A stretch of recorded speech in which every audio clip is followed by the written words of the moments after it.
चलिए, तो अब जो है खबरों के खेल पे रुख कर रहे हैं, और बड़ी संख्या में जो आप लोग सवाल कर रहे हैं ना डिफेंस को लेकर के, और एक दो लोगों को बहुत सारे सवाल हैं।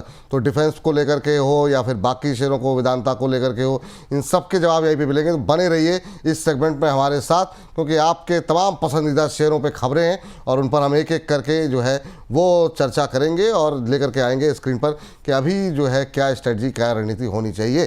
तो एक एक करके जो है ज़रा स्क्रीन पर लेकर के आते हैं। और सबसे पहले बात करते हैं, ज़रा आरईसी को से शुरुआत कर लेते हैं। आज आरईसी पे सर खबर यहाँ पर आई हुई है। पावर सेक्टर से शुरुआत करते हैं। 3 खबरें हैं पावर सेक्टर को लेकर के, और जरा तीनों पे एक एक करके डिस्कशन कर लेते हैं। पावर के साथ शुरू करेंगे।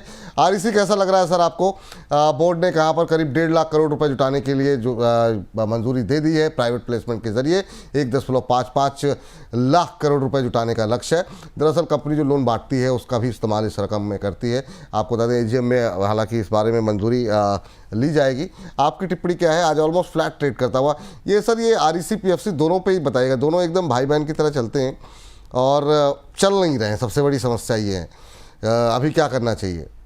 देखिए, प्रोमोटर होल्डिंग अगर आप देखते हो कि यहाँ पे 52% के आसपास है। लास्ट 6 महीने में ऑलमोस्ट -28% रिटर्न दिया है। ऑल टाइम हाई से नियर अबाउट 42% नीचे है। सो मुझे लगता है बेस सर अभी भी कंफर्मेशन नहीं हुआ है, तो इसके लिए एक बार हमें वेट करना चाहिए। फंडामेंटल ठीक ठाक है, और बाकी टेक्निकली अभी मुझे लगता है अभी भी बेस कंफर्मेशन नहीं हुआ है आरईसी में। और पीएफसी भी सेम केस है। पीएफसी का आप चार्ट देखते तो पीएफसी भी सेम केस है। इसमें आपको एक बार अभी एंट्री नहीं करने का सलाह होगा। अब देखेंगे 407 के आसपास चल रहा है, तो एक बार मुझे लगता है कि यहाँ पे थोड़ा टाइम करेक्शन चाहिए।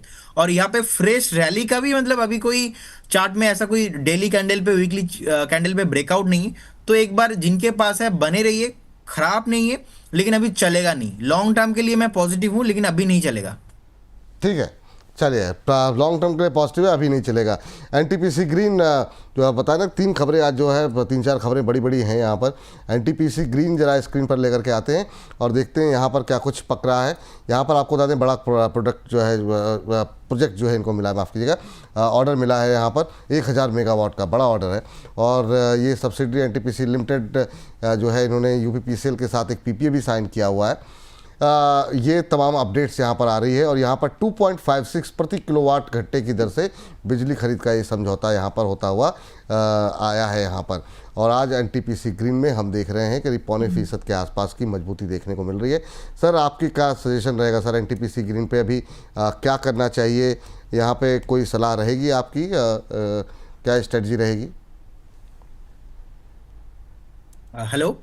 जी सर, क्या स्ट्रेटजी रहेगी? कि एनटीपीसी से बेटर है क्या सर एनटीपीसी ग्रीन इस समय? क्योंकि परफॉर्मेंस बेटर रही है एनटीपीसी से पिछले 1-1.5 महीने में। देखिए, नो डाउट ग्रीन थीम में एनटीपीसी ग्रीन, नो डाउट मुझे लगता है कि नेक्स्ट जब रैली आएगा उसमें तो रन होगा ही। लेकिन इसमें प्रॉब्लम सर की है, मैं न्यूज़ में ज़्यादा फोकस नहीं करूंगा। इसमें मुझे प्राइस एक्शन में फोकस करना है, क्योंकि पैसा अल्टीमेट प्राइस एक्शन से ही बनेगा। देखिए, अभी 108 के आसपास चल रहा है। लास्ट वीक, लास्ट 2-3 हफ्ता पहले भी बहुत ट्राई किया 119 के ऊपर, 120 के ऊपर सस्टेन करने का।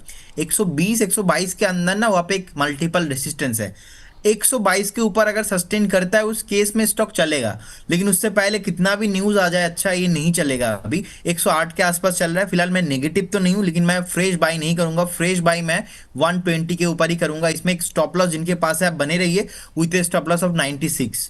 ठीक है सर। अगली कंपनी सर पावर ग्रिड। ये भी अपने मतलब इस क्षेत्र की पीएसयूज में अच्छी कंपनियों में गिनी जाती है पावर ग्रिड। यहाँ पर एक एक्विजिशन इन्होंने किया है, SPV MEL power transmission limited का एक्विजिशन किया है। ये आपको बता दें करीब 8.53 करोड़ रुपए में एमईएल पावर को एक्वायर किया है। 10,000 इक्विटी शेयर के अलावा एपीटीएल की संपत्तियां और देनदारियां, ये सब कुछ अब इनके हिस्से आ गई है। पावर ग्रिड में आज 2.25% के आसपास की मजबूती, और सवाल वही का वही कि पावर शेयर चल नहीं रहे। खासतौर से पीएसयू पावर में सुस्ती थोड़ी ज़्यादा देखने को मिल रही है। क्या करें सर आज की इस रैली में? कैसा लग रहा है आपको पावर ग्रिड? सर, एक सपोर्ट था 286 के आसपास, वहां से बाउंस बैक अभी हुआ है, तो अभी 294 के आसपास चल रहा है। मुझे लगता है कि नेक्स्ट वीक, नेक्स्ट 2 से 3 हफ्ते में एक बार 300 अगर क्रॉस करता है, उस केस में आपको 310 315 का भाव मिल सकता है। तो फ्रेश बाय करने का भी सलाह रहेगा, लेकिन थोड़ा धीरे चलता है, इतना फास्ट नहीं चलेगा। तो नो डाउट टेक्निकल और फंडामेंटल दोनों बहुत बढ़िया है। एक रैली भी आया है लास्ट वीक, और मुझे लगता है कि नेक्स्ट 300 के ऊपर अगर सस्टेन करते हैं तो 315 से 320 का टारगेट यहाँ पे बहुत जल्दी देखने को मिलेगा। चलिए ठीक।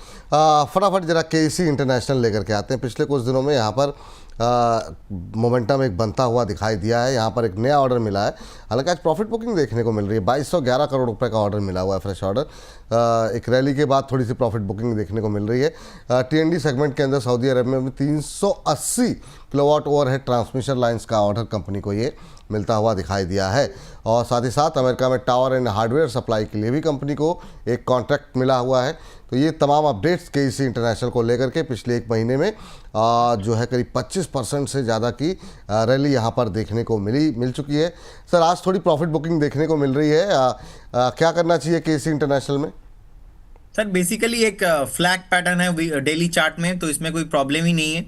875 चल रहा है, मुझे लगता है एक बार 860 से लेके 855 तक आ सकता है। आप एक स्टॉप लॉस के साथ बने रहिए। आपको एक स्टॉप लॉस लगाना है, वो रहेगा 830, और मेरा जो टारगेट है इसमें पहला टारगेट रहेगा 895, और अगर 900 के ऊपर सस्टेन करता है इस केस में और भी हायर लेवल आपको यहाँ पे आते हुए दिखेंगे, तो बने रहिए विथ स्टॉप लॉस ऑफ 830। चलिए ठीक है। वेदांता एक पे जरा लेकर के आते हैं। यहाँ पर भी खबर वेदांता की है, लेकिन है एनर्जी से जुड़ी हुई। कंपनी अपनी जो रिन्यूएबल एनर्जी है ना, वहाँ पे अब फोकस बढ़ा रही है। इसको बढ़ा करके 1.03 गीगावाट कर दिया है, और 2030 तक 2.5 गीगावाट ग्रीन एनर्जी का टारगेट हासिल करने की दिशा में कंपनी आगे बढ़ रही है। 2050 या उससे पहले कंपनी नेट जीरो एमिशन हासिल करने का लक्ष्य है। ऑलमोस्ट फ्लैट, और यहाँ पर कंपनी का जो डिमर्जर था वो थोड़ा डिले हुआ है। अभी वेदांता चूँकि सर डिविडेंड भी देती रहती है, क्या करना चाहिए वेदांता में? देखिए डिविडेंड तो अच्छा देता है, आप लॉन्ग टर्म के लिए बाई करके जा सकते हो, लेकिन प्रॉब्लम है यहाँ पे स्ट्रक्चर वाइज एक कंसोलिडेशन पैटर्न चल रहा है। अब देखिए मई 24 में प्राइस था ऑलमोस्ट 500 के आसपास, उसके बाद अक्टूबर 24 में प्राइस था ऑलमोस्ट 490 के आसपास, उसके बाद सर दिसंबर में 24 में प्राइस था ऑलमोस्ट 490 के आसपास। अभी देखिए मार्च 2025 में प्राइस था ऑलमोस्ट 470 के आसपास, अभी भी प्राइस है सर अभी देखिए 430 के आसपास। तो स्ट्रक्चर वाइज सर ठीक नहीं है, चल नहीं रहा है। कंपनी लॉन्ग टर्म के लिए सही हो सकता है, लेकिन शॉर्ट टर्म पे कोई प्राइस मोमेंटम नहीं आ रहा है। So as per the my interpretation, अगर आप बाई करना चाहते हो तो आपके लिए एक फेयर वैल्यूएशन के साथ बाई करना रहेगा, और वो फेयर वैल्यूएशन रहेगा 405 से 410 के आसपास। कभी भी आता है तो बाई कीजिए विथ स्टॉप लॉस ऑफ 380। मुझे लगता है 380 ब्रेक नहीं होगा, लेकिन करंट सीएमपी से आपको बाई नहीं करना है। जिनके पास है आप बने रहिए। ठीक सर, चलिए अब जरा बात कर लेते हैं कि डिफेंस शेयरों को लेकर के, और बहुत सारी खबरें यहाँ पर निकल करके आई हैं कि करके उन खबरों को लेकर के आते हैं। पहला तो सर रक्षा मंत्रालय की तरफ से अब डिफेंस बजट जो है वो बढ़ाने की तैयारी हो रही है। आज जो है अच्छा मोमेंटम डिफेंस को लेकर के देखने को मिल रहा है। आपको बता दें कि आज मीडिया से बातचीत की गई है डिफेंस सेक्रेटरी की तरफ से, और उनका एक स्टेटमेंट यहाँ पर निकल करके आया है सर। और उस स्टेटमेंट में ये कहा गया है कि FY30 तक अगले 5 सालों में जो है रक्षा का बजट जो है वो कुल GDP है उसका 2.5% करने का लक्ष्य यहाँ पर रखा गया है। अभी जो है रक्षा का कुल बजट, जो रक्षा बजट है वो कुल GDP का 1.9% है। तो इसमें काफ़ी अच्छी बढ़ोतरी होगी, और निश्चित रूप से इसका फ़ायदा जो है डिफेंस की जो बाकी कंपनियां हैं उनको ऑर्डर मिलते हुए दिखाई देंगे। पहली बार रक्षा मंत्रालय ने 2 लाख करोड़ के कॉन्ट्रैक्ट जो है वो मंजूर किए हैं, उनको मंजूरी दी है। तो ये सर बड़ी खबर है यहाँ पर। और एक और खबर यहाँ पर एक अखबार में बिजनेस स्टैंडर्ड की थी या किसकी थी मुझे ध्यान नहीं आ रहा, लेकिन यहाँ पर जो शिपिंग यार्ड कंपनियां हैं उनको लेकर के जो है काफ़ी बड़े ऑर्डर्स मिलते हुए दिखाई दे रहे हैं। वहाँ पर भी काफ़ी गतिविधियाँ हैं। तो एक एक करके जरा फटाफट जो है डिफेंस शेयरों पे बात करना चाहेंगे सर, तो इसी पर हम लोग थम लगाएंगे। BEL पे जरा देखिए जरा, आज 392-93 के बाद अब क्या करें, लो एकदम से अभी स्पाइक आया है इंट्राडे लो से। क्या कैसे देख रहे हैं सर BEL को अभी 392-93 के आसपास? सर पॉजिटिव हूं मैं BEL को लेके, और मल्टीबैगर स्टॉक होने वाला है फ्यूचर के लिए। तो मुझे लगता है जिनके पास है बने रहिए। ये स्टॉक ट्रेडिंग काउंटर्स में से नहीं है, आपको बने रहना है। नेक्स्ट 6 से 8 महीना बहुत जल्दी आपको यहाँ पे 450-500 का भाव यहाँ पे आते हुए दिखेंगे। बने रहना है, एग्जिट नहीं करना है। फ्रेश बाय अगर करना है, यहाँ पे कभी भी डिप मिलता है तो उस दिन आपको बाई करके जाना है। ठीक है सर, यहाँ पे खबर भी है सर, ये खबर हमने मिस कर दी पहले। तो बीएल पे खबर है कि आपको बता दें कि नया ऑर्डर मिला है, 537 करोड़ रुपए का ऑर्डर मिला है पीएसयू नॉर्थर्न डिफेंस कंपनी को। और ये जो ऑर्डर मिल रहे हैं वो jammer, advance ship board, communication system, similar upgradation के लिए ये ऑर्डर मिलता हुआ दिखाई दे रहा है। तो यहाँ पर लगातार ऑर्डर फ्लो बने हुए हैं, लेवल्स जो बताए गए हैं उसको आप लोग ध्यान रखें। 1 अप्रैल 2025 तक कंपनी की ऑर्डर बुक ऑलरेडी 71,650 करोड़ रुपए वो टच कर चुकी है। तो ये तमाम पॉजिटिव खबरें यहाँ पर निकल के आती हुई अब 393 पे ट्रेड करता हुआ नज़र बना करके चलिए। ये थोड़ा सा प्राइस डिले है, आप उस पर घबराने की आवश्यकता नहीं है। एचएल पे भी खबर है, आज एचएल भी ले आइए 2.5% ऊपर अब होता हुआ। यहाँ पर G414 इंजन को लेकर के जी के साथ बातचीत रुकने वाली मीडिया रिपोर्ट्स को खंडित किया है। ये जो है सुबह हमने आपको बताया था, सुबह भी इस बारे में बातचीत हो रही थी। आपको बता दें कि ये कहा यह गया कि डिफेंस कंपनी ने रिपोर्ट को गलत तरीके से, गलत और भ्रामक बताया है। रिपोर्ट का ये दावा है कि एचएल और जी के बीच बातचीत रुक गई है और ये डील पूरी तरीके से कैंसिल हो गई है। एचएल ने कहा ऐसा बिल्कुल नहीं है। तो उसके बाद एक फिर से रिकवरी देखने को मिल रही है। आपको बता दें MK2 प्रोग्राम के लिए अन्य विकल्प जो है वो कंपनी तलाश रही है। तो कई सारी चीज़ें चल रही हैं एचएल में। सर सुबह भी बात हुई थी आपसे, एक बार फिर से इस सेगमेंट को हम अलग से अपलोड करेंगे। आपकी टिप्पणी क्या होगी सर एचएल को लेकर के? No doubt sir, entire segment पे मैं पॉजिटिव हूँ, लेकिन पॉजिटिव मैं नेक्स्ट 2 से 3 साल के लिए एक व्यू मैं देना चाहूंगा एचएल में। देखिए मुझे लगता है कि 5,100 के आसपास जो भाव चल रहा है ये बहुत ही आपको अंडर वैल्यूएशन के साथ अभी मिल रहा है। तो मुझे लगता है जिनके पास है आप बने रहिए, बहुत जल्दी आपको 7,500 से 8,000 का भाव आते हुए दिखेंगे। मेरा नेक्स्ट 2 साल का प्लानिंग है। देखिए 3,38,000 करोड़ के आसपास मार्केट कैप है, 8,364 करोड़ के आसपास नीट प्रॉफिट है। प्रोमोटर होल्डिंग भी देखेंगे ऑलमोस्ट 71% के आसपास है। तो नो डाउट 200 डीएमए का जो सपोर्ट था ना, ऑलमोस्ट जो मार्केट करेक्शंस हो रहा था उस टाइम पे 200 डीएमए को ब्रेक करके नीचे गया था, बाद में फिर से 200 डीएमए के ऊपर चल रहा है। 4,190 के आसपास 200 डीएमए था। अगर आप इसका करेंट रेशियो भी देखेंगे ना 2.04 के आसपास है। सो तीन महीने का रिटर्न देखेंगे, नो डाउट 40% के आसपास चल चुका है stock already. So profit growth देखेंगे 10% के CAGR के साथ चल रहा है। सो मुझे लगता है ये एक स्टॉक है नेक्स्ट मल्टीवेगर होने वाला है। एंड एंटायर डिफेंस में सर मैं पॉजिटिव हूं। मैं डीप में बाय करना पसंद करूंगा। थोड़ा जिस दिन आप देखेंगे कि बहुत ज्यादा ऊपर आ चुका है, बढ़ गया है, उस दिन आपको बाय नहीं करना है। जिस हफ्ते आप देखेंगे, मैं रहूं ना रहूं उस दिन शो में, आप देखेंगे जिस दिन थोड़ा बहुत घटा है, नीचे आया है, 5-7-10% नीचे गिरा है, उस दिन आप बाय करके चलिए। SIP करने वाला काउंटर है सर, बने रहने का सलाह होगा। SIP करने वाले काउंटर से बने रहने की सलाह है। इसके बाद लेकर के आते हैं मझगांव डॉक। मैंने आपको वैसे बताया कि सर शिपयार्ड कंपनियों को लेकर के भी काफ़ी पॉजिटिव अपडेट्स निकल के आ रही हैं। मझगांव डॉक में एकदम से लोअर लेवल से रिकवरी आई है और ये क्लोजिंग के आसपास जो रिकवरी आ रही है ये कई बार जो है नेक्स्ट डे जो है वो कंटिन्यू होती हुई दिखाई देती है। क्या टिप्पणी रहेगी सर आपकी? T3443 तो 3443-44 के आसपास मझगांव डॉक जो है वो ट्रेड करता हुआ अभी की रिकवरी जो आ रही है बाजार के अंदर, वो कैसे देख रहे हैं आप? मझगांव के अंदर जो रिकवरी आई है सर एक टॉप बना के नीचे आ रहा है। देखिए बेसिकली वीकली चार्ट में अगर मैं देखता हूँ, थोड़ा हायर टाइम फ्रेम में मैं देखता हूँ, मैं डेली चार्ट एक्चुअली थोड़ा मैं अवॉइड करता हूँ 1-2 दिन का व्यू। इसमें मुझे लगता है कि आपको एक वैल्यूएशन के साथ इन्वेस्ट करना चाहिए। एक थीम है, अगर आप पैसा लगाना चाहते हो तो इंडिया में डिफेंस एक मतलब एक इमोशन है। अभी आपने देखा कि इंडिया पाकिस्तान के साथ क्या हुआ, तो गवर्नमेंट भी इसी की वजह से सोच रहा है कि अगर हमारा डिफेंस का जो बजट है ना वो नेक्स्ट 3 से 4 सालों में और इंक्रीज होगा, तो ही जाके हम जैसे जो लोग घर बैठे शो करते हैं, आप ऑफिस में शो कर रहे हो, तो बेसिकली क्या ना, हम बॉर्डर में जो लोग वहाँ पे युद्ध कर रहे हैं तो उनके लिए बहुत मुश्किल होता है। तो इसीलिए मैं इंटर काउंटर में पॉजिटिव हूँ। देखिए अभी 3,440 के आसपास चल रहा है। मेरे ख्याल से सर काउंटर बहुत बढ़िया है। एक डीप में आपको लेना है 3,250 से लेके 3,300 कभी भी आता है, बाय ऑन डीप करके जाइए। लेकिन अगर आपके पास ऑलरेडी होल्डिंग है तो फिर आप बने रहिए। ऑल टाइम हाई यहाँ पे आते हुए दिखेंगे। चार्ट पैटर्न में देखिए एक यू पैटर्न हुआ, उसके बाद यहाँ पे भी शेप में वीकली बेसिस पे रिकवरी आया, फॉलो अप बाइंग चल रहा है। तो नो डाउट इसमें मेरा बहुत ही मैं पॉजिटिव हूँ। नेक्स्ट 2 साल मैं पूरा डिफेंस सेक्टर को लेके पॉजिटिव हूँ, बने रहने का सलाह होगा इसमें। ठीक, ऐसा क्या बोल देते हैं आपकी मतलब जो लाल निशान में होता है हरे निशान में आ जाता है, चलने लगता है। मतलब मझगांव डॉक लोअर लेवल से रिकवर कर गया काफ़ी, तो शानदार रिकवरी यहाँ पर देखने को मिल रही है। चलिए जरा फटाफट सर 2-3 शेयरों पे और जरा आप डिफेंस को लेकर के, क्योंकि हम इसी के आसपास लगा रहे हैं। बीडीएल जरा देखिए सर, बीडीएल में कोई अपॉर्चुनिटी है क्या फ्रेश बाइंग के लिए? 1968 पे ट्रेड करता हुआ इंटायर डिफेंस पैक में हम देख रहे हैं लोअर लेवल से रिकवरी आ रही है इंट्राडे लो से, जबकि बाजार हल्का हुआ है उसके बावजूद हम देख रहे हैं कि लोअर लेवल से रिकवरी आती हुई। 1968 1978 आपको कैसा लग रहा है सर? सर अच्छा प्राइस है, अभी उतना चला नहीं है कंपेयर टू अदर स्टॉक। मुझे लगता है कि देखिए 550 करोड़ के आसपास प्रॉफिटेबिलिटी है, मार्केट कैप भी 70,000 करोड़ के आसपास है, तो लिक्विडिटी भर भर के है इसमें। तो बीडीएल आपको लेके चलना है, 1960 के आसपास चल रहा है। आप अगर आपके पास है तो आप बने रहिए। मुझे लगता है बहुत जल्दी यहाँ पे फ्रेश 15 to 20% मूव और भी बाकी है, ऑल टाइम हाई यहाँ पे आते हुए दिखेंगे, तो बने रहिए इस काउंटर के साथ। कोचिन शिपयार्ड जीआरएससी पे खाली टारगेट बता दीजिए, काफ़ी डिस्कशन हम लोगों ने किया है, लेकिन एक बार फिर से जरा आप जरा खाली बताइए क्या करना चाहिए। आज दोनों कोचिंग तो 12% ऊपर है, इन लेवल्स पे भी कोई गुंजाइश है फ्रेश एंट्री की? क्या करना चाहिए?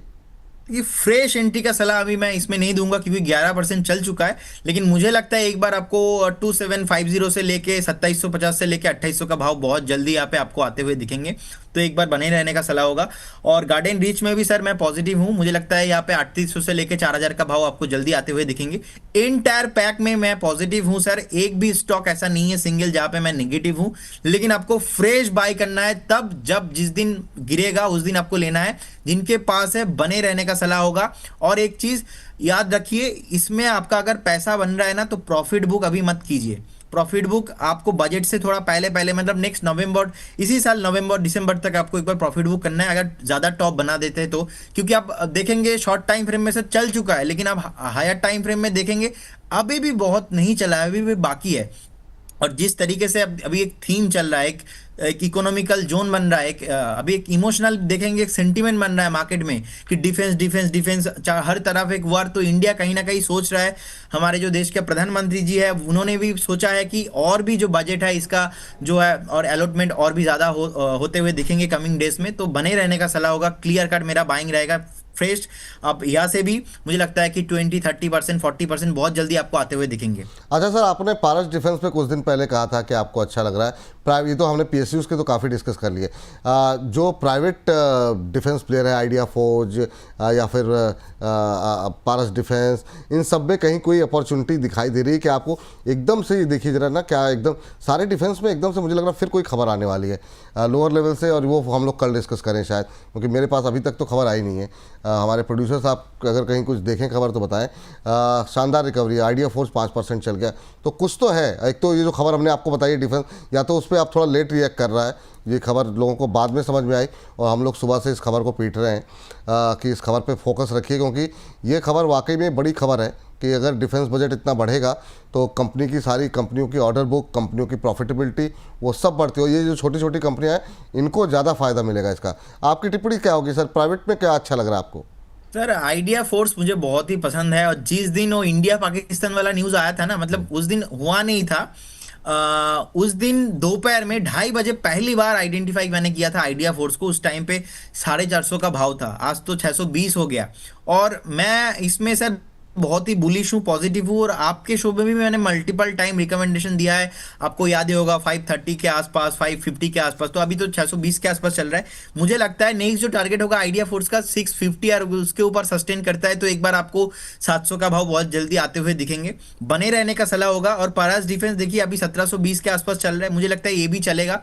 और जिस दिन हमने शो किया था ना सर, उसके बाद बहुत जोर से गिरा था, ऑलमोस्ट मेरा ख्याल से मैंने बाइंग बोला था आपको 1550 से लेके 1600 के आसपास, तो बाई ऑलरेडी हिट हो चुका है, अभी एक्टिव है, अभी होल्ड करने का टाइम है। और जिन्होंने अभी बाई नहीं किया, मुझे लगता है पारस बहुत चल चुका था, उसके बाद इसमें रिकवरी भी अभी होने लगा है, तो धीरे धीरे बॉटम हो चुका है, अब फ्रेश बाई करके जा सकते हो। और आइडिया फोर्स का भी टारगेट मेरा बहुत बड़ा है, ड्रोन बनाता है स्पेशली कंपनी, और आपको पता है कि इंडिया पाकिस्तान की इस वार के टाइम पे ड्रोन कंपनी कितना हेल्पफुल हुआ है हमारे एंटायर द सिचुएशन में। तो मुझे लगता है आइडिया फोर्स और भी ज्यादा इंक्रीज है आपसे, मैं देखता हूं, मैं पॉसिबिलिटीज बहुत है इसमें।